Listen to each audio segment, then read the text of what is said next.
Hey guys, welcome to my 100 days savings challenge update. So in this video, I'm going to be walking you through how I have been doing with my 100 days savings challenge, and also if I have any plans for this money, because I have been mentioning in all of my videos that I've got zero plans whatsoever for this money, and I'll explain a little bit further in this video.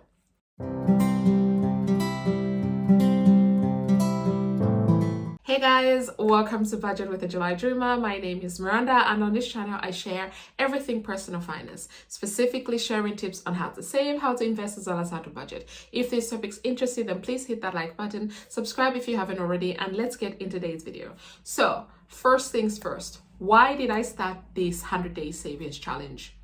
I started this 100 day savings challenge purely because I wanted to participate in my very own savings challenge. I have seen so many savings challenges on Etsy, here on YouTube, people talking about them, and I was just like, I don't know, my budget is a bit too tight. But I wanted to challenge myself to see if I can actually participate in a savings challenge, looking at the current state of affairs of my budget. So this is why I started the 100 days savings challenge.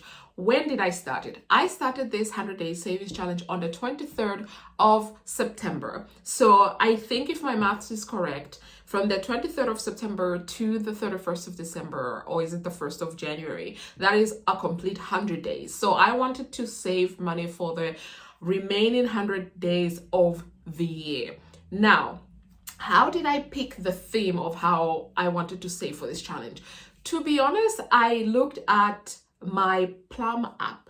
So my Plum app is one of the apps that I use to help me save money, and it does have this 52-week savings challenge thingy, and it also has a roundup savings. So every single week it rounds up all of my expenditures, then takes the money from these roundups. So now when I say roundup, is like if I spent, say for example, I spent 699 and 71 pence. So what it will do is it will take the 29 pence that's left over, and I know I went with an unusual number purely because this is my mortgage amount and I know what is always left over. So that 29 pence is what my Plum app would round up and move to one side, because if you add 29 pence to 699 and 71 pence, it's equal to 700 pounds. So it rounds up to the nearest pound, which is great.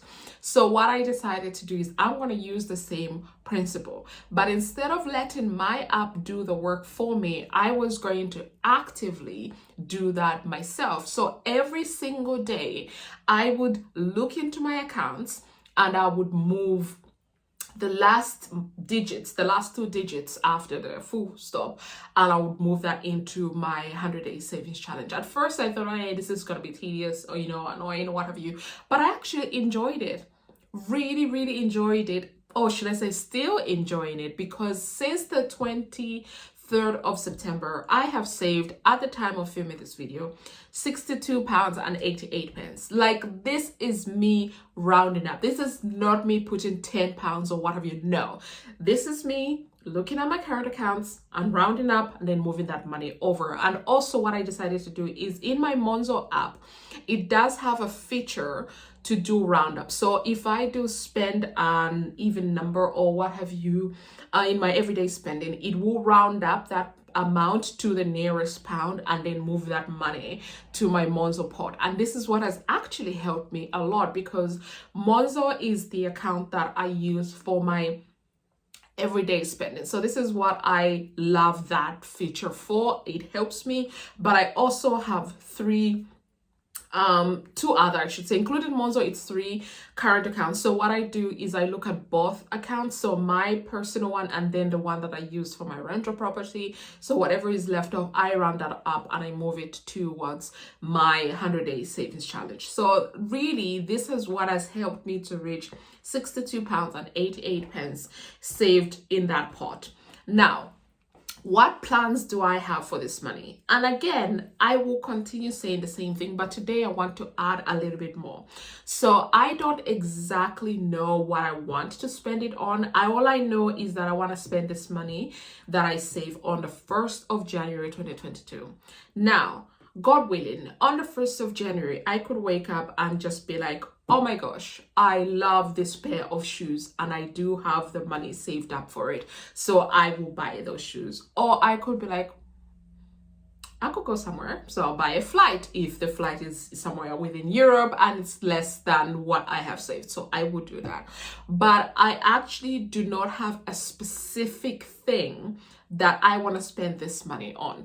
Normally, I know when people do savings challenges, they do them for a specific reason. Like some of the YouTubers in the US that I follow, they were doing challenges for Thanksgiving. Some have been doing challenges to spend for their Christmas shopping. Some have been doing challenges for birthdays and various things. So this 100-day savings challenge is an anomaly in that I don't exactly have a goal. I just know that if there is something that I want to spend money on the first day of 2022, I will only use the money that I have in that pot. That's it. I will not be using any extra money from anywhere in my budgeting to spend on frivolously. That is why I decided to start my 100 days savings challenge. Would I do this 100-day savings challenge again? Absolutely. I have absolutely enjoyed doing this 100-day savings challenge. It's something unusual in that I have to actively do the roundup myself, when in this day and age where we're so technologically advanced, I can't just use one of my apps. I do. But I think I love the idea of looking into my accounts every single day at the end of the day to see if I've spent any money. And because I track my expenditures every single day, this was actually quite easy for me. I just looked at it and I would be like, okay, so I didn't spend any money. Looking at the balance in my account, I don't need to do any roundup. Oh, I spent money and this is how much I need to round up. Oh, okay, cool. So it actually helped me with tracking my expenditures as well. And also, it made me not want to spend too much money, because if I did and it was like money that I had to round up, then I was like, oh my God, I spent money again. So this is why I love this 100-day savings challenge. And if you've watched the videos that I have recorded this week, you would know that I've just been talking the majority of the time about the savings challenge, and I called this week my savings challenges week.